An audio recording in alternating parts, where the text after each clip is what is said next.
Hello everyone, I have some very exciting news. I have been nominated for the Best British Podcast. I am up against some very big names, so if everybody could take a minute and click the link in my bio and type in James English and place your vote. Thank you for the support and hopefully I can win it. At Collins Morgan, we offer friendly, regulated and ethical advice for anyone living in Scotland. Over the last 6 years, we have helped thousands of Scottish residents become debt-free. Our organisation always have your best interests at heart, and our advisors are trained to help you in any situation with a range of solutions always available. If you're struggling with debts, act now and call one of our friendly advisors on 0141 218 4450.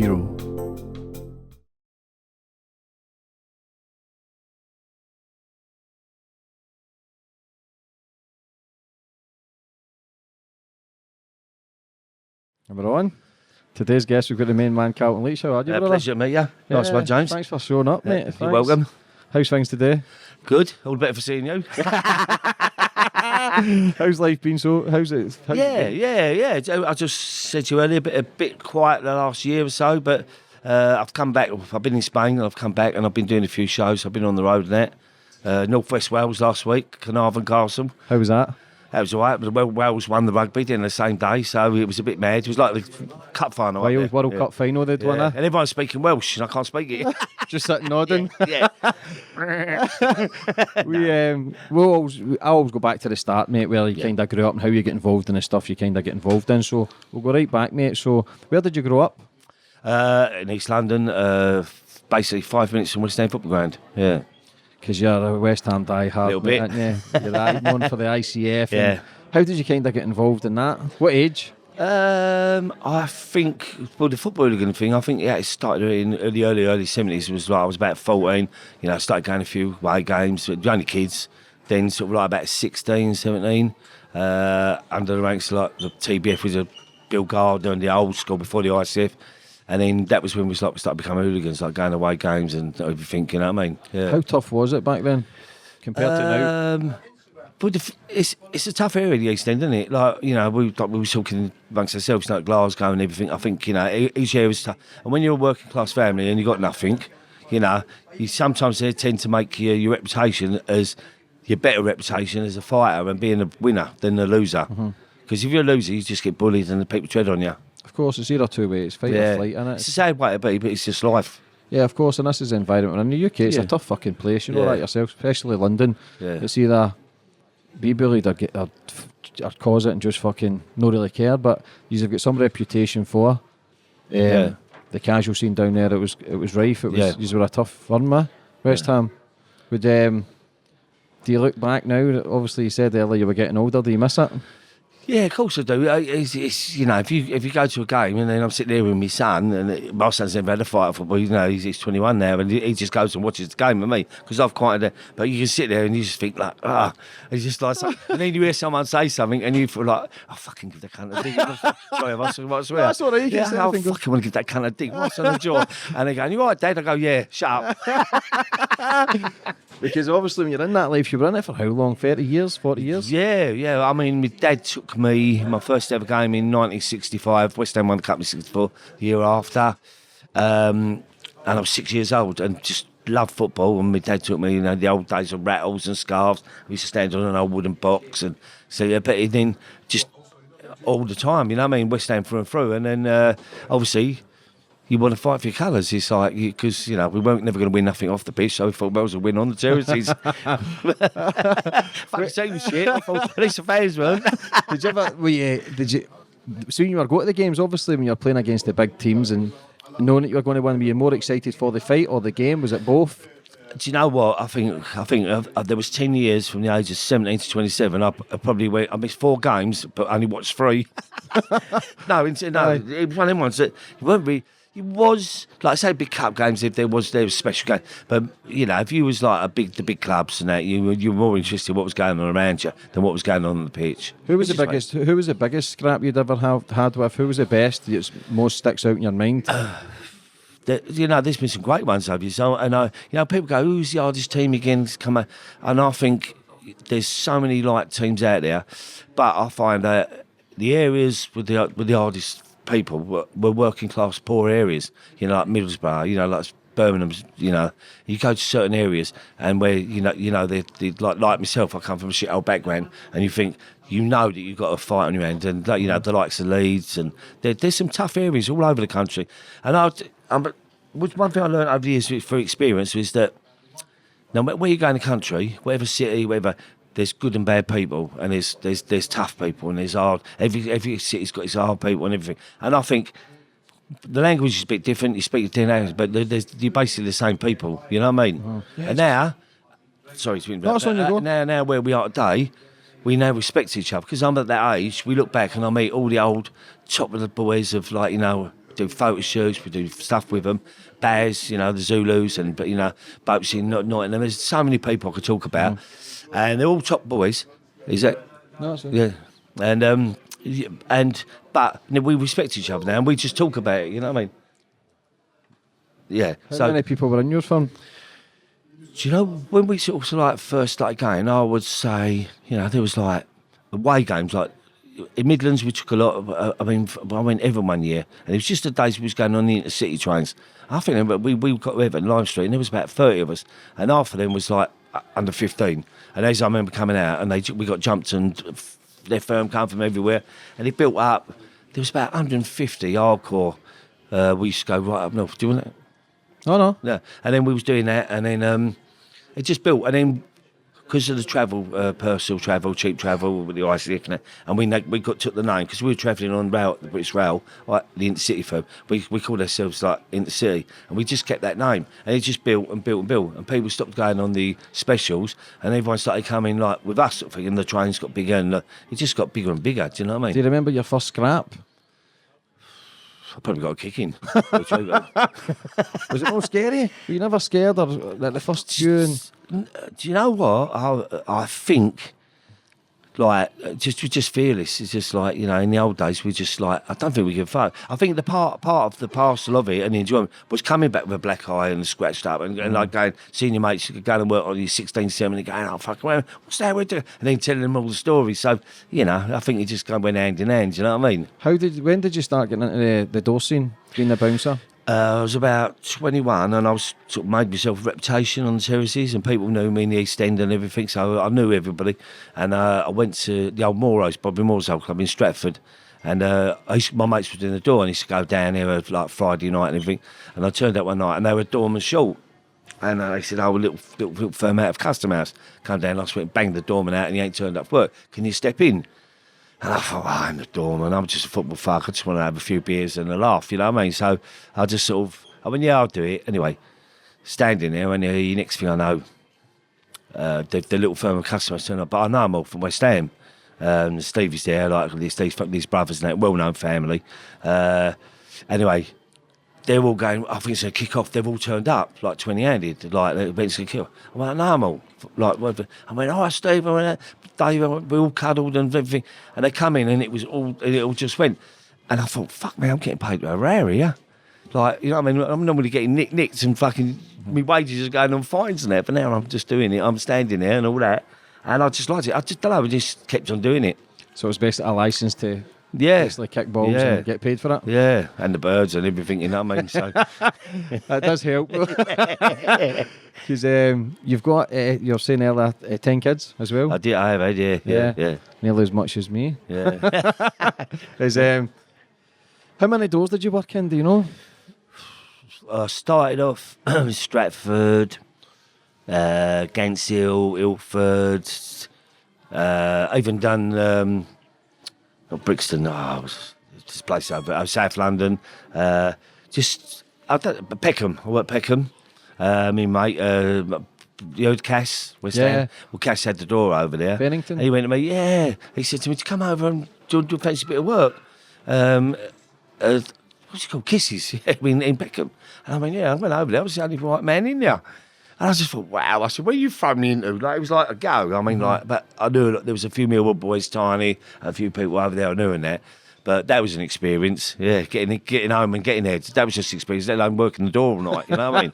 So I've worked everywhere, North London, South London, the rave scene. Well, obviously, we worked everywhere, from the M25, all the warehouses, and just sort of expanded, you know. When did the ecstasy scene become big for you? Because I know you were involved in that. Where was I working? I think I was like doing the old Dickie Dove days, you know, like bow tie and the old suits and everything. And where was we? We was at a club called The Stairs in Whitechapel. And a fella come down, we know, and I think it's his son and stepson was a promoter. Like they was doing, it just started off in 1988. And they'd done a couple of parties, and I think some people were trying to lean on them a little bit because there was so much money. And I didn't realise how big it was going to be. And they went, can you get a little firm together and security? So, and I thought, well, we've got the woman mates at West Ham, a few Doorman, and we've all known each other from the old days, grown up. And you know that if you had a round, you'd all be together. Yeah. And well, all of a sudden, we went from £50 a night to £300, £400, £500 a night. And I just felt like, and we could go work, bomber jackets, jeans, all casual and all that. And I thought, yeah. And I remember there was like 13 of us. And there was, I think one night we looked there was like 8,000 people. And I went, if this fucking kicks off, we're banging trouble here. I went, how the fuck are we going to deal with that? So I was standing on this old warehouse, on this stench, and I'm looking down. And I was with the hands and lasers and people. And all I could see was people kissing, hugging, and fucking, there was some white loonies who I knew from back in the day. And I'm thinking, they're not even raring tonight. Normally, like, you get 10 people in a club, someone has a beer, someone's going to go bang with a glass. And I'm thinking, there's something. And then I was at a little rave in Stratford with one time there, and black boxing West Ham boy, Muskie, he's come past, he went to me. And they were all hugging. I thought, you don't hug with the Popular Boys or whatever, you know, Mylene. And I thought, it's got to kick off here. And I was standing there, like, overseeing it, and all of a sudden, he was going, come up, hug me. All right, Carl? I went, yeah. I went, what the fuck you had? He went, a pill. I went, what? He went, a Cali. I went, what are they? He went, ecstasy. I went, he went, yeah, try one. I was going, I'm 29. No, don't forget. Never touched a drug, never drunk. And I'd have a fag or, you know, odd joint when I was younger. And I was thinking, like, what the fuck's going on here? He went, take one of these. He went, only have half. He went, they're proper strong. I went, right. And I was with Dave, and I went, what you reckon? I went, yeah. So I went, bump, like the film, we just popped a bit, standing there. And I went, what? Anything with you? I went, nah. But the music's going boom, boom, boom. But I'm probably standing there going like that. Like that. And I went, you got anything? He went, nah. He's going, nah, I'm all right. I went, right, blinding. And I went, oh, we got to have a break. I said, we got to go in and have a look. And I was getting a bit hot and sweaty. Anyway, he said, come on. So we changed the door and we went inside. So we've gone in there. They've got lasers, strobes and fucking smoke machines, and everyone's dancing. It was mobbed. So I was just walking through. I went, fucking hell, Dave, I feel a bit funny like that. So we're just walking through like that, going boom, boom, boom. And all of a sudden I went, this is this strobe thing going. And he was going, doo, doo, doo, doo. And I couldn't get out of it. I was like stuck on the floor. And I went, and Dave's like 6 foot, like this is martial arts, black belt and all that. And I went, where are you from? He went, oh, no. I said, I'm struggling here, Dave. He went, hold my hand. I went, all right. So we're holding hands, walking through the crowd. Like that, to the Doorman, like that, and I'm all steroided up, living. And it took me about an hour to get from here to about there. Got through the other side, but that was how it all started. I mean, because in the film, that's a true scene when you go up there, and the foster brother, and then you're on the dance floor when you're working, dancing. Yeah. That was it. You know, bomber jacket off, thinking I'd always have a vest on, like my muscles going on there, like, boom, boom, boom, and then come back about 6 in the morning asking for your wages. Everyone's going, you fucking imitate cunt, you found there fucking do bills and dancing. I said, yeah, but I was making sure everything was all right. It was because when the film Rise of the Foot Soldier, great film. Thank you. How do you? But see, when you're writing that or coming up with that, how does that make you feel as well? Reliving those scenes. Do you know what? It was because, you know, a lot of biographies, you know, like gangster things, they're always made probably when the people were dead and everything, you know, and then obviously to make a film about your life, and at the time it was just after Tony had died, dealing with my best mate, Tony Tucker dying and everything, and getting involved in it, and I thought, I want to do something, because I've done the book, I want to do something to like mortimise, keep him alive, for me, and that he was always part of our life, and we did this thing and that. And I thought, I just really want to do something and tell a story of an East End boy who just come up through the ranks, just like the football hooligan, done a bit of door work down here. But, obviously it got heavy because we got involved in the muscle trade, the drug scene, and, looking after and going on drug deals and all that, and the money. And I thought, I wanted to be not Larry or Flash, but I wanted people to relate to it. I know, with a bird, or you get caught out with the old woman and something, and you come in late, you're wiping the fucking lipstick off your shirt, all that The stuff. evidence of it. Yeah, but everyone's been there. Yeah. And I just wanted to keep it try to keep it on that level where People can relate to it. Yeah, that's a bit of me. I remember that. I've done that. I've been there. Yeah. So it ain't just it weren't my really story. It's like I wanted it to be everyone's. And I tried to do it that the people didn't think, because a lot of people can be very jealous or. Get the ump and think, you're making a film, gangster, and put this chest there. But I didn't want to do that. I wanted to do a real film, something real. Yeah, fuck everybody else. But the Essex Boys, they have made more films from the Essex Boys than any other British gang in the UK. My involvement was the first two. The third one, I've never watched it today. It was done behind, they've done it without me, and they're doing a fourth one now, But how can they do that? How can they cut you out? What happened? Well, apparently now in the new one, they've got a Turkish geezer playing me, someone coming in, right? They own the rights to Rise of Foot Soldier. Fair do, but at the end of the day, the stories they're telling now will be fictional. How many times can you tell a story about three men getting killed in a Range Rover? Mm-hmm. You've done that one. You either move on or there's other aspects to it. But they're just basically they're living off the back of it, smacking the arse out of it. It'd be like fucking Rambo 6, wouldn't it? Or Rocky 10. You got 60-year-old actors playing the boys when they're 30, the same actors, they're in their 60s. Now, come on, let's have it real. So how can people play your part and you not be involved? I don't know. The legal side of it, obviously, if they keep it to a level where they don't sort of do anything to sort of like make me look bad, or I can I don't really know. I've tried to sort of look legally, but you know what? I would rather just sit back and people go, fuck, what was that all about, and laugh at them. Yeah, because they'll basically fuck themselves. Can you not get your new story out there and get someone else to maybe? Well, we was wanting to do the third one with Ricky, and obviously. Yeah, so you've done two. Yeah, but we wanted to sort of bring it up to date and put close to it. We've done like 10 years after when they died, and the aftermath of me, the paranoia and trying to get your reputation back again. So I think we could. I think there's a story there, but I would like to do it on a level where you look back and analyse your life. So and then you got, because the youngsters coming through now. They've got the reins, so I've got younger boys who do things and go like, "That's yours now. You just crack on." Yeah, because when you done it, what age did you first meet Tony? We both grew up in the same area, Forest Gate. Both went to schools around each other, and I'd heard he was a couple of years older than me. I heard his name growing up, but I met him in the Epping Country Club. Splash. They used to have parties around the pool, and that was about 1990. And it was the first time. But we seen this. I think we come across them. But there was all these firm over there. They were all upset. Like he had his, and I had all my lot. And he was like looking across the pool and like, the people going, "Do you know that little firm?" I go, "Nah." Yeah, you're all right. And that. I think people thought we were going to clash, and we ended up. Someone introduced us. We ended up talking, and we ended up at some after party in Hackney somewhere on a Monday morning, like sort of fucking necking pills and like going, fucking love you, mate. And there we are. That's the story. Yeah. And that's how you became best friends. Well, yeah, it built up. Yeah. And we just, I don't know. There was something with me and him. Even though like things about what people said to him about him are probably the same as me, but we were like a bit like soulmates. There was something that connected us. Sometimes you meet someone and you go, yeah, he's proper, and I don't know, it just felt right. Mm-hmm. Yeah. So the three boys, obviously, when they get killed in the Range Rover, were you supposed to be there that night? Well, if I was there, I was supposed to be. What I'm saying to you is, I was on 2 murder inquiries at the time for my security company, and people had got a feeling I was being watched, and there were a lot of things going on.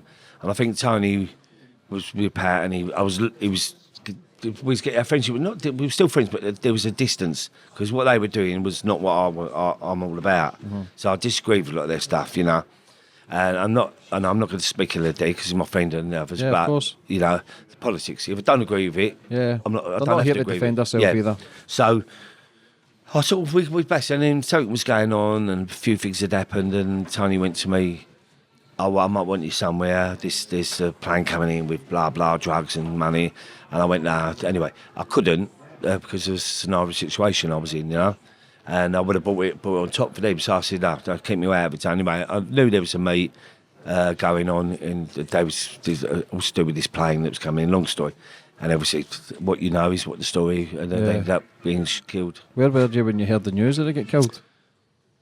I was wearing a bird's ass. Getting her pregnant, no doubt. Is because obviously, if you never went there, it saved your life. Yeah. Were they always tooled up like that? The thing was, I heard it on the radio. No, be truthful. I got a phone call early in the morning, about 9 o'clock. Someone rang me and went to me, "Have you heard the radio?" And I went, "Nah." I said, "Where are you?" "I'm at the bird's house, like, out of the way." And he went, "Put the radio on." I went, "What do you mean, put the radio on?" So I put the radio on. And it went, 3 men have been found dead. Didn't say their names. In a Range Rover. But I knew they was out the night before. But now I'm fucking thinking. So I'm on the phone. But you remember the phone? They were in the morgue, and my phone kept ringing. Yeah. That was my actual voice. Mm-hmm. That's on his tape recorder, you know, the message machine. Mm-hmm. That's what I kept saying. "Tone, you're there, mate. Pick the phone up. And that's that tape is still around somewhere at the machine. Mm-hmm. And I tried to get hold of him, and I knew in my heart. I just stayed there, and I found out it was him, and I got hold of Andy, who worked for him, and he rang Tony's girlfriend, and she said, "Yeah, he's dead," and that was it. You know what I mean? Yeah, it fucks with your mindset, doesn't it? It's fucking ruined me. Yeah, because but what ruined me? You know, you said earlier about trusting people in this day and age, right? They went on a meet down the country lane 6 o'clock in the morning. Nah, them boys can have a row. Or if you went somewhere on a bit of work, you'd be told up. They weren't told up. The person that took them there, they obviously trusted because they went to that meet at that time in the morning. So I'm not going to point fingers, but whoever took them there, if I took you somewhere and you trusted me, whether I pulled the trigger or if I got you killed and I took you to your death, that's as good as me pulling the trigger. I've got you murdered. End of. And that trust, to me, is the worst thing. The destroying that thing that, you know. Yeah. That's how they use that trust to take them to their death. Yeah, lured them to it basically. No. So because the two boys, there's been question marks of two boys who did do it, saying that it wasn't them, or there's a potential that. But they're going to, it's going to happen. Listen, they've been sitting in prison here for 30 years. So, you know, if they was innocent, they would have got an appeal and got out, wouldn't they? Yeah, exactly. But the thing is, I know, to be honest, without saying anything, I dealt with the police and I was questioned and things that went on, and I know the evidence that the police threw at me to like thing that pointed the finger. You know? See, because you were it there, were you ever a suspect, or were you ever? Yeah, I was a suspect. Well, when the list came out, they made me the priority because they knew it had to be someone who was close to Tony, and it had to be someone who was also capable. And when they come round to see me, they come to me thinking, they said to me, "We've got you as one of the people down, but we've got to eliminate you." I went fucking mad. I mean, that's my best mate. I mean, I ain't going to kill. I just couldn't work it out. But then I do understand the theory behind it and because of the reputation and things that were going on. Because obviously when you go through that kind of shit, it's tough when, no matter how tough you are, no matter how big you are, it fucks with you mentally. But what it done, Did you hit the drugs or anything like drink? It was a reality check for me. Probably the reason I'm sitting here today talking to you is because what happened to them made me learn from that mistake and the incident that I can now look back and analyse it, and I can go, well, now I can see my grandchildren, or hopefully grow up. But if they was alive, staying on the right track, would I have ended up being killed or doing prison, or definitely, or someone killing me, probably. How big were the steroids then? Because I know you used to hammer them. Fucking everyone. We had a firm of our Doorman. There was we was 20, 30 handed, and if there wasn't one that was under 17, 18 stone. But with all everyone, they were monsters. But the more steroids you took, we used to go to work and go in the club, go in the toilets, we'd be jacking up halfway through the night. We was taking so much, you know what I mean? It mental. Do you think that affected the mindset of the people as well, to make them, when you become bigger, it feels like a power, where you start feeling more angry? I think if people who are angry and take steroids are going to be even angrier. No, that's the worst concoction. You imagine taking steroids and then you're doing cocaine all night. What that's doing to your body, that fuel. Yeah, it's like combustion, isn't it? And when you think you're all in control, and then when you flip, You've got no control because of the steroids and the cocaine, and you become this monster. It's crazy, to think, because the story, there is so many films about it. Do you ever, when you're making the films, go, fucking give it a rest, relax, leave it out? Yeah, Do you know what I mean? Because every time you trigger that point where you're looking at that shit again, it just triggers. I'm watching now. I won't look at them because at the end of the day, they're talking about my mate, and I know. Listen, I know it's an industry where they want to earn money.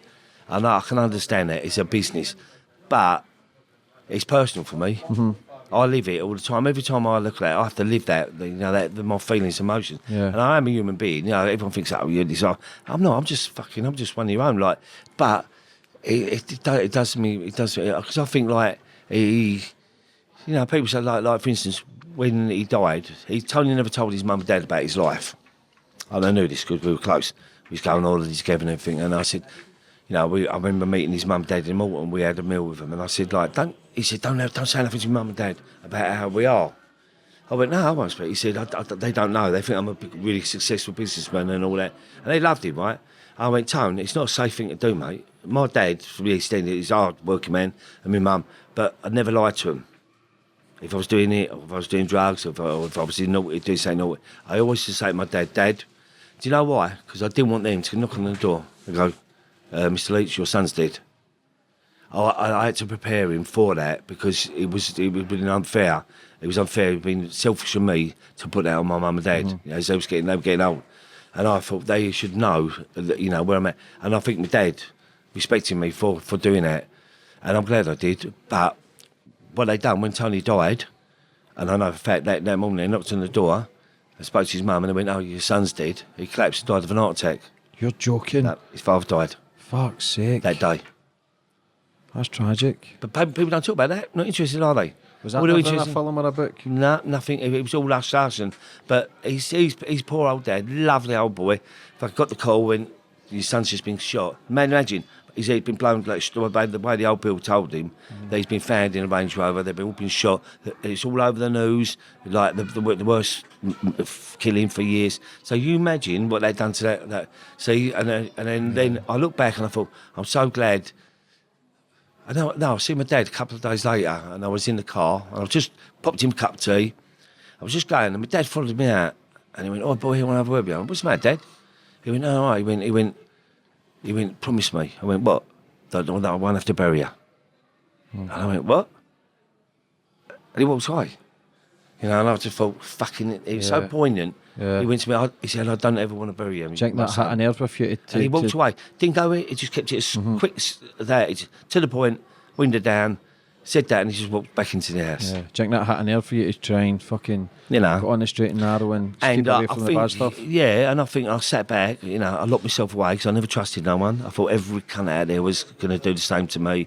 Everyone's going to go, "Ain't you worried about the repercussions and all that?" And I knew that I hadn't, on that note, done anything serious. Well, I hadn't, For anybody to go and set you up or shoot you or kill you. I got more in the gear, locked myself up. I bought a flat that was down a dead-end terrace. I could overlook everyone coming, and I used to sit there, fucking, and wouldn't go out, do the doors, do nothing. I was just buying bags of gear, bottle of, JD, just drinking and thinking. Just to numb the pain. There, with a thing on my lap, thinking if someone comes to the door, and I went through that for months. Absolutely, I don't even know why I did it, but I think I had to go so low to get myself back up. I had to get myself out of the gutter. And I think that's a good point to touch on, that even though we speak about it and we get a laugh, but a life of crime, it doesn't just affect the people who is doing the crime, it also affects fucking everybody. My children, my kids, your missus, everybody suffers, So, like Tony's mum, that's two people she lost in the same week. She lost a dad and a son. And I remember when the coffin was, I was carrying the coffin, and we went to bury him, and she was screaming, like hysterically, like an old dear. I never seen, and she tried to dive into the grave on top of the coffin, and I just think like, I know the world can be a cruel place, and I know he did cruel things, but we've all done bad things, But I see the aftermath, which in a way made me a better person. Step back, I hope so. Yeah, because even though when you say that, see, like I said, when we talk, look, when people go, I don't got a drag problem. If you ask me, I don't care if people don't think, if they say you got a drag, yeah, I've got a fucking drag problem. I do. If I do get in, obviously, I will get smashed, that's I call it devil's dandruff. But I'm man enough, all my bad things, I'll line up. Yeah, I fucked about women, that's my downfall. All the things, I'll admit to it. Because if I don't, like, it'll be my cancer, it'll eat me alive. Yeah, but I think that's what comes down to. If you're taking drugs, if you're taking steroids, it's all the usual suspects. You're going to be cheating, you're going to be lying, you're going to be angry. But the only way to get off it and make yourself better is to be truthful to yourself. Not just to be around you. You've got to look yourself in the mirror and be truthful. But we've got too much pride.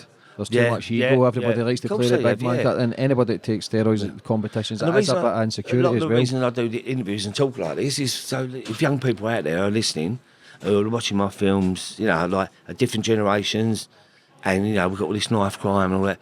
I hope that if they could take heed, if I'm not like hypothetically their hero, and they're looking up to me, congratulations, vice versa, I would hope they listen to me and take heed to see it's not all like roses, you know, it's not a bed of roses, it's not a 24-hour party, 7-day-a-week party. You don't live in sunshine, and you know, and it's a real world out there. Definitely, and anybody that's in that life, you're up and down. Yeah. But not only the up down, your life, everything, your moods, everything. You know? Yeah, but a natural life's the best life. Doing good things, being honest with yourself, staying clean. Yeah. But we watched the films, and I think I was on the channel at the time when I was watching Rise of the Foot Soldier, because it was one of the films where, oh yes, then you think you're a fucking casual, and then you want to be a bouncer, and then you want to buy a Range Rover, and it was like me the first time I see Scarface when it came out. Well, in them days, no one knew what cocaine was, no one could afford it. Yeah. I'm thinking, how the fuck did that come? Get a machine gun. He's been shot. He's just done a pile of this white powder. He's jumped out of his office and gone, shut up, my old friend. Done all these fucking geezers. And I'm thinking, nah, that's like fiction. I mean, there's no way that body could take them bullets and he'd not go over like an old lady in the snow. So I went like, but I do now. You know what I said to you about the stories and when it's the combustion, that you don't even, the adrenaline in your body, you probably, like, when people get stabbed or they keep going and going, it ain't till after you go, fuck me, what was that? Yeah. Do you know what I mean? That pain. Yeah, and then feel that. How fucked up how bad were you on the drugs at the time? How crazy was it all? How not as well was Tony? Did they have the reputation? It was horrendous. Was it? I mean, they were using needles and Nubane. I think the steroids, and the gyms were doing Nubane, which is like morphine based, like painkiller. They were mixing it all up, and then they were just mixing the coke with water pure, and asked when you see it. So I doing a bit up your nose, and I sat and watched it, and we was coming back from a UB40 concert. We was in a coach, minibus, like all coupled up, and we're coming back. And there was like quaking out in his bird, and they're sitting in the back of the fucking coach. It was all couples having a normal night out, which is unusual. And they're sitting there injecting themselves in the fucking thing. Was that giving them a buzz, or was it giving you adrenaline? Well, they reckon it was, yeah. Or do you think it was all in their mind? I think it's all in their mind.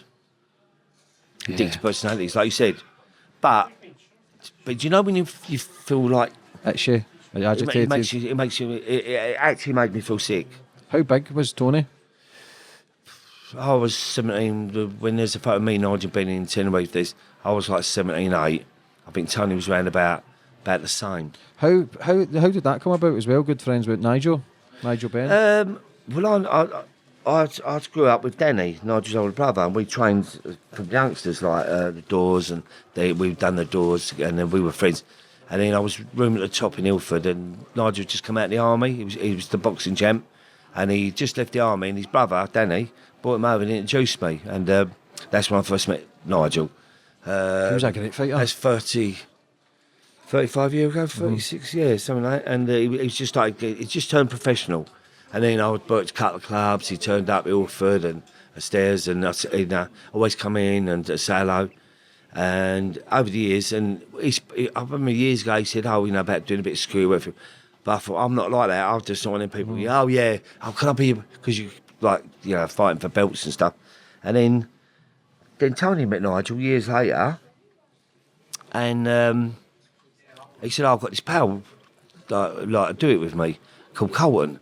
And he went, but he knew me from the old Carlton. Like, he did Carlton? He went, no, Carlton. Because most people think I'm black. Honestly, I'm the only white Carlton about. Honestly, I think my life, everyone in the East End is black is called Carlton. They're black. So, I think that's one of my mum's jokes here. Like to make me fucking her. It made me a good fighter, didn't it? But so I was thinking, where's that white cunt Carlton? And he went, like, Carlton, what? It's got to be the one Carlton. And I think that's how people got known, don't because my name was so different, you know what I mean? Yeah. And then Tony went, no, it's Carlton. Anyway, we met up with him. He went, fucking hell. He went, course I know Carlton. And we had a nugget away. And he said, oh, would you used to start walking me out? And we just started doing it. How well connected are you now still to the casual scene? Are you still, can you go anywhere around the world? Or? Yeah. I mean, I'm off to Milan tomorrow for the Ince Boys. Inter Milan, I've got associated. I go games with him. There's a lot of West Ham fans in Italy. I've been Lazio loads of times. I've been to the Roma derbies. But I just don't know why. I think ICF is they're so well known, and it's as you get older and then you travel like all over the country, everybody knows them. And I didn't realise the same thing like the film. You didn't realise what you become, the monster that come out of it. If I say a monster, but it's quite respectful. Once the film came out, how did your life change then? Once people realised your story and watched it. But you know what I did when the film came back? I probably stepped back more. Didn't go out so much. Do you think it was a sense of release as well to get that out there? There was a lot I got off my chest. Get your side of the Not story? Not just like my side of the story, what I'd done to my exes, the missus, the drug problem, the birds. I needed to. It was like an exorcism. Do you understand that? Yeah. I needed to go a release. Yeah, I needed to get that off because I think people always thought, that flash cunt, he's always with a bird, he's always out. If that was my old man, I wouldn't suffer what he does. And I think I needed to go out there and say, I'll hold my hands up. Yeah. I did it. Did you have a lot of regret then? Your life, I don't think you can regret your life because it's what maps you out. We all dealt with a set of cards. You know, I've seen little babies born, like I said, like 8 months old or a year and die, right? No life.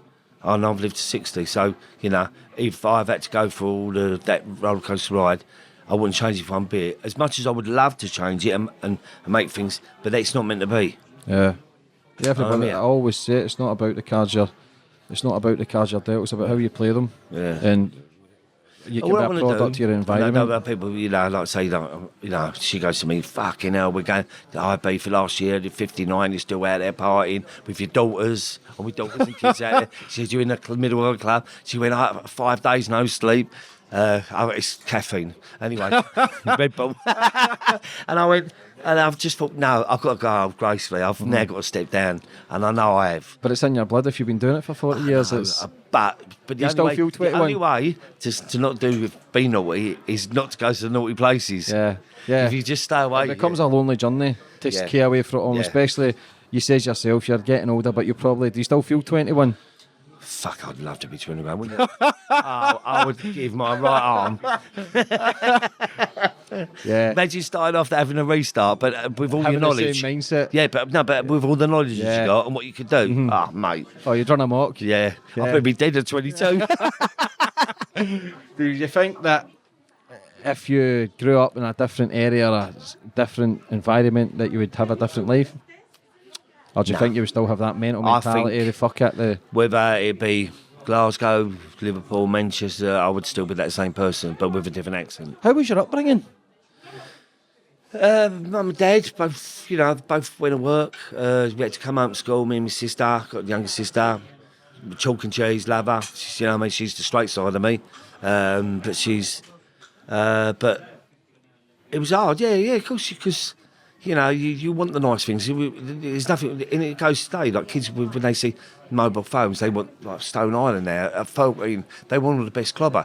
But in a way, I think we wanted it like that when we were young. But I don't think it was more how it is today. It's more conscious today, isn't it? Social media plays a big part in people's massively, lives. Like games and that. But obviously, if I went to school with families of like 7, 8 brothers, and they all wore hand-me-downs. The old brother, as they went down, whatever the clothes was, they wear hand-me-downs. So, they were a lot of people worse off than me. But I just think the hardest side of it was the bullying and sticking up for myself. Yeah. Did you get bullied when you were younger? Yeah. A lot? Yeah, at school, because the way I looked, I had glasses, I'm geeky, and he goes, 80, the national health glasses, big thick black things, like a fucking Buddy Holly. Do you think that's what Better made guitar. Do you think that's what made you crack then and just go, do you know what, fuck this, I'm not going to take the old any more boys shit. smashed me up, give me an out, started fighting them after school. People go, you can't fight them, and then I'll get up. And so I must have had it in me, and then and then one day I won that first fight, but that's why I'm anti-bully. When did you start doing the boxing? I wasn't really into the boxing. I just done the boxing To keep fit? to keep fit, yeah, training. I never wanted to be a boxer. I did my full contact karate, the training. Weights was my thing, and football. I love playing football. I love most sports. West Ham, would you have loved to play for West Ham? Fucking. Who's your favourite player? From the old days, from the 60s when I first went, the likes of Jeff Hurst, Bobby Moore, Martin Peters. Then as it went up to the 70s, Billy Bonds, and Trevor Brooking coming up. And then later on, one of my greatest players I thought to the passion was Paolo Di Canio. Oh, he's a great player. Loved him. He was a Celtic. Yeah, he's a fucking nutcase, wasn't he? The passion of the man. Yeah. Is that how you was related to him, because he was a bit of a fucking loose cannon? But I always liked watching Italian football. A kid like watching Channel 4 or 5, whatever it was on. And I used to like Lazio. I don't know why. And then Gazelle played there and a few big names. And then, obviously, when Paolo came to West Ham, his connection with Lazio. And then I got invited out, me and Cass. We did a talk thing. We met the supporters club. They paid for me and Cass to go out to Lazio, Rome. And they got in touch with us, the supporters. And that was a few years ago. And I went out there. And obviously, the people I was talking to were all his mates, Paolo, who grew up with him on the terraces and things. So there was a connection there, yeah. Is it Cass Pennant? Big Cass Pennant? Yeah. He's a big fucking lump, is he not? Yeah, he's what, 6'4", yeah. But, I've known him since 4. Everybody always wants a piece of you. They always want to do Q&As. They always want to get... You have kind of became like celebrities through the madness and the fights. The one thing, like we do a lot of shows with Cass and that, and I do a lot, but it's always the football stuff. The shows I do on my own are probably more hard to do because the Essex Boys, that connection, and the underworld thing, like the drug scene and everything else. But the stuff like with Cass, we always get books, loads of it. But it's always like, if you go Portsmouth, wherever we go, it'll be like a football city, where the football crowd, like Sheffield United. We've done shows or whatever, and it's always been the football. What ground did you love the most to go to, away game? I know he says he likes Leeds, but... Because they were so big as a fucking flash, Man United, always tried to get in Stretford End. Yeah? Yeah, I fucking hated him. Yeah? Yeah. I like Man City. I always had a soft spot for Man City in the 70s. Yeah, that's weird, isn't it? Yeah, because they remind me of West Ham. They were like the poor neighbours and Main Road and that. And then they had Malcolm Allison and that, who was an old West Ham centre-half. I remember him. And I just liked the players at the time, Colin... But Summerby, they were all like they were just like down to earth players. Yeah. But like at Man United, he was like George Best, Flash, they all seemed like Flash little cunts. Many times did you get to jail? Or did you get to jail a lot fighting then? It wasn't as bad then, wasn't it? No. No. They used to just get your wrist threatened by a 50 quid fine. You've been caught and then bang. Now you're getting 3-4 Then they changed, yeah. And they all changed a few years ago. I think it was at Birmingham. It was all kicking off, and someone went. They changed the laws. Thatcher changed all the laws of football branch. And then someone went, fucking what you do? And they went bang, boom. And this was, a good 30 years ago. And he got a 500 quid fine. That's a lot of money. Yeah. Fuck yeah. And then they started giving him 6 months of swearing or having a little tear up. Straight away, Yeah, things have changed. Yeah. Things have moved forward. It's crazy when people start fighting now. We spoke about it earlier. When somebody runs on the pitch now, it's all over the news. Yeah. But then you look at Italy. I seen somebody throw a fucking moped in the Milan Stadium over the ground. The reason AC Milan and Inter don't fight no more. The rivals. The last time they had their big tear up, because I always said they hate each other, but they got a truce. The city's got a truce. Because the city split between AC and Inter, and I mean, they used to tell me the old stories in the like 70s. They used to go with hatchets, big knives, and everything. Like some people say shooters, and then I think someone got killed stabbed and shot, or with an axe. So some things happened, and they decided to keep the truce, and they still to this day keep the truce. Yeah, it's wild. It's Roma, wild let's over say there. don't. Let's say we still fight with Roma, like they hate each other. But the Inter-AC have got a mutual truce, like the top boys. Because it's not fists over there. They use a lot of knives as well. They love a blade over there, these Yeah. guys. Straight up the Jacksy. So there's a lot of murders. Yeah, like, straight up. Yeah. They do the thing, don't they? The arse bit and all that, yeah. Spiteful cunts. Do you think you're going to write another book then in the Say future? that, you ain't bad in fucking Glasgow with a cutthroat. Yeah. A few people been swiped up the arse. Yeah. Fuck Not that. you personally, because you're an interviewer. But the people I'm interviewing, man, it's fucking, they're getting bigger and crazier. See, look, when you get all excited, all your accent comes out, you say, didn't it? Do you think that you'll get another book out? Do you think that you'll write another book? That maybe a final piece of the puzzle, the last chapter, maybe? I would like perhaps my oldest daughter or someone to write it when I die. And like be able to tell a few of the truths, Yeah. the untold stories. Yeah. Someone to finish it off and then get the credit for it, like the money for it. Something like that, yeah. Yeah, because you can't incriminate yourself. Nah. A lot of people do write books on their deathbed, You can't do it, admit yeah. a lot of things. Yeah. Because if everybody's grown about, you should. Because I said to my daughter, like me, she's like a female version of me, and she's like, she looks like a supermodel, but she's a fucker. Don't cross her path. You know what I mean? Everyone goes, that's a female, yeah. They go, thank fuck she weren't a boy, because you two would have been running this and doing that. But I'm glad. But no, she's my soulmate as well. But I think I said to her, we spoke a little while ago. I went, I think it'd be nice for her to finish it because of my grandkids and things, and the final chapter. I like it to be called something like that. Yeah, I think that's a good one. The final chapter. Yeah, Let her tell it how she sees it from being a daughter of Carlton. Yeah. How's it been on your kids? For you being their father? I've like with my dad. My dad kept me. I've kept my kids like down to earth. I never lied to them. Fucking told them when I fucked up. Told them when they've got half brothers and sisters and they've fucked up. And I've always been treated. If I do drugs, I've told them because I think if you lie, it comes back and kicks you in the bollocks, like, and bites you. And so I've always tried to be as honest as I can. Not totally honest. I mean, they never speak to me again. But I'm a little bit of honesty. But it's kept them on their feet, and they don't run around shouting my name up. But I've got the daughters are old. So yeah, I think it's made them a lot wiser. Yeah. If you get any good friends now, if you get any best friends where you trust, or if your trust just totally gone for everybody? So there's some of us go back 30 odd years. There's Vic Dart.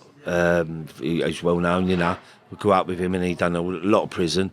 I will still trust him to this day with my life. He was like my mentor. When we was young. And I've got Sid, Kevin. There's little Matty. There's Fearless, who was in the film. He's from Scottish boy, ex-marine. Mad Jack. But then people are still there. We don't live in each other's pockets, but you could trust them. Phone them a year down the line, they'll be there. I mean, if the shit properly hit the fan, Do you ever get tired of it? Because I was in the gurney firm. None of us got no fucking teeth or nothing. Do you ever get tired of it as well? Do you ever think back and go, that was fucking hard, that was a tough life? Yeah. Did it drain you? Yeah. It still does now. Because the easiest thing, I think, was getting into it, and it's harder to walk away. Once you become Carlton Leach, whatever you are, you'll always people look at you as that Carlton Leach. And then people look at you as the young Carlton Leach, and they think, they forget you're 60. They think, oh, you're still fighting and rolling around doing stuff you do. And you're not. And it's tiring, and it's painful, and you hurt now, you ache. We're old men, you know what I mean? Because I want to know the questions about the stuff that you did, your film, your book, and it must drain you constantly having to repeat yourself. Mentally. But I've programmed myself to be able to speak to people, because that's my choice. Yeah. It's your job as well. Yeah. It puts food on the table. I travel the country, and I'm a lucky man. And people people like yourself have come all the way from Glasgow. Yeah. And that, that means a lot, because you wouldn't get out of bed for Joe Blogs, but you've come all the way down here. But you've got a story to tell, because I've been putting posts out. I always like to know who they want on the show, and your name's always popping up, because of the film, because of the big. It is a story, and because you have lived that, and I always say it doesn't really probably doesn't feel as big. But for other people looking out, they go, fuck me, that's crazy. Get it. Yeah. I swear on my dad's ashes, I don't get it, James. I don't understand. But I do, if you know what I mean. But I think if I let that go to my head, I try to be a nice person because, you know, it don't cost nothing to be nice. Yeah. And I like to have the crack. I like to sit and have a laugh and bounce off each other and not, you know, sit there, you know, with people, you know, like some gangsters sit there with the suit and the watch. Yeah. But that ain't me. Yeah. Well, you know that. Well, you're laid back. You're one of the boys. I fucking give me because a you've pair got of good jeans, contacts a in t-shirt, good and a pair of contacts in trainers. Glasgow as well, because Paul Ferris has been asking for you. Top man. Top man. Frank McAvaney, Tottenham, West Ham striker. Yeah, I knew Frank in the day, and he come back to West Ham, and he, you know, great man and friendly. You know, like been having a drink with him. And everything. Frank's fucking you know. crazy. He's mad. That cunt has had some birds. He's had more page threes than the sun. My life. Every time he with page three. Frank is. He should have been the first page 7 fella. When they done page 7, he's just had the way about it. He loved the party. Yeah. How he used to go up on a Saturday and go and score a goal, I don't know. Yeah. But he's, honestly, but undermine that. But what a top man. Oh, Frank. And Paul Yeah. is like unbelievably respected, you know, but like spoke to him on the phone, never met face to face, but I feel like I know the man, and always sends his regards, and I send it back, you know, and I'll take my hat off to him. Of course, there's a respect there. There's Yeah. a respect there for all these people, and to I always say it, to live through 40 or 50 in that life of crime, Because he you've did done it the well. hard way, Paul. Yeah. Against all the odds. Yeah. You know, he wasn't a big fella, like all the thing, and all against him. Yeah. And he come out and survived, and he's still here. Tell the story. And that goes to show that you don't need to be big. You don't need But to be he's powerful. respected. But Yeah. the thing is with Paul is, a lot of people don't leave their area. Like they stay within their circle because they're safe. They're all, you know. Yeah. But Paul is known from right across all the way down here, and he's got that respect. Yeah. If he was down here, he'd be safe as houses. You know, he's got people who will be there for him. Yeah, all day. he's respected all over the Top country. man. Yeah, definitely. Before we finish up, I've got 3 questions from the fans. So one of them is from Mikey Hutchinson. What was the best door you worked on? For birds. Room at the top. Was it? Yeah, but that's right. Yeah. Salt. Do you think you've probably get more kids out there than what you actually think? Anyway, next question. If you have, I can send you his email. Didn't he do it to me? We've got Scott Shearer. What do you think your life would be like if Mr. Turner was still around? I don't know. I can't answer that. Yeah. Only if he was here sitting next to me would I know. But I think it turned my... This is sad. I think he done me a favour in what he did, what happened to him, for making me survive and become a better man. Yeah, it saved your life. Yeah. It made you open your eyes and realise what's more important in life. Yeah. Yeah, good answer. We've got Stuart Smith. What's your biggest regret? Not doing an interview with you. Hey up, James. Good man. Carlton, And having your fucking surname. that was a bastard, mate. I The trouble know. I had through that. Imagine when I was me, I was Carlton fucking Trinidad. the only white Carlton in London. nah. It's Carlton. You've been brilliant today, mate. Anyway, it's been a pleasure, mate. And for we'll giving see up you your again. time Yeah. let's have a chat. Yeah, I've thoroughly definitely. enjoyed it and I Top appreciate man. it, mate. And I just want to give a shout out to my main sponsor, Collins Morgan, and also Gary at Engine Carbon Cleaning. We've also got James Morrison at JGM Thailand, so give that a follow, people, and support your local. And also, can we just thank Essex Casuals for letting us be? Essex And you're going to Casuals, speak to mate. him now, when you have a little chat with him? Yeah. Thank you, brother, for Thank letting you. us use your Right. space. Top man. Thank you. I'm busting for a piss.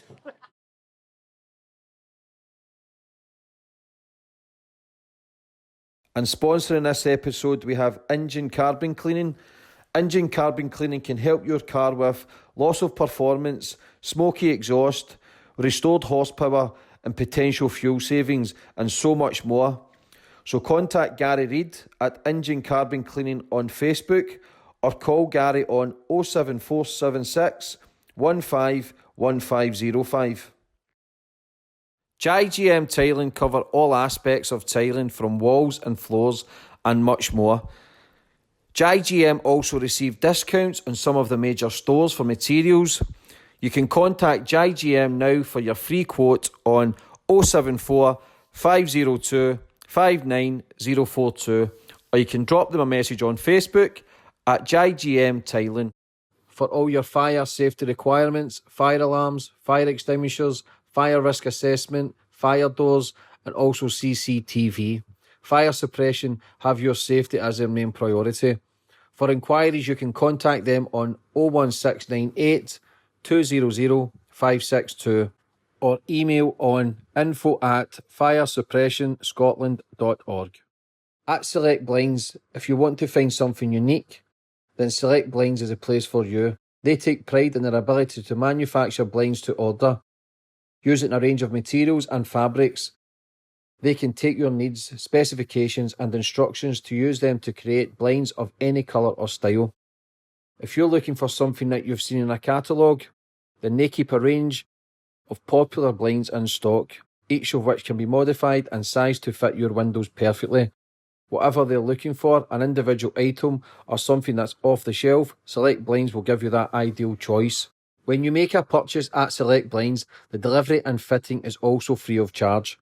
So for inquiries for Select Blinds, give them a call on 01236 443 636 or drop them a message on Facebook page Select Blinds and Shutters. AM Events are specialists in party, wedding and event planning management. They offer services from full event planning and management right down to the standalone venue dressing. AM Events strive for 100% customer satisfaction every time, from email updates and how about the planning is going, managing the day of the event. They will support you the whole way through. So for more information, to make a booking, pop down to their showroom at Unit 2, Foundry Street, Atlas Industrial Estate in Glasgow. Their phone number is 0141 237 3020. So pop along, or else their social media pages are on Facebook, AM Events, and also Instagram at amevents.glasgow.